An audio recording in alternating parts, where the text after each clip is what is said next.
Dewi. Aku merupakan anak pendiam dan broken home. Alasan aku selalu diam, ya karena jarang ada yang ngajak ngomong. Aku Jessica. Aku merupakan cowok yang paling cantik di circleku.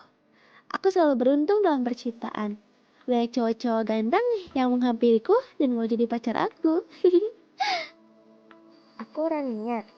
Aku memiliki sifat penyebar dan gak enakan. Walaupun aku kadang suka ngerepotin teman-temanku, tapi aku juga kadang suka ngerasa gak enakan. Kebanyakannya seenaknya. Hehehe. Aku Melda. Aku selalu ceria dimanapun aku berada. Aku adalah badut di circle. Tapi gak apa-apa deh. Aku senang kalau teman-teman aku senang. Aku Maya. Aku pemalu.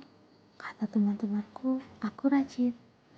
Tapi aku gak ngerasa kayak gitu. Tapi ya udah segitu aja. Aku malu.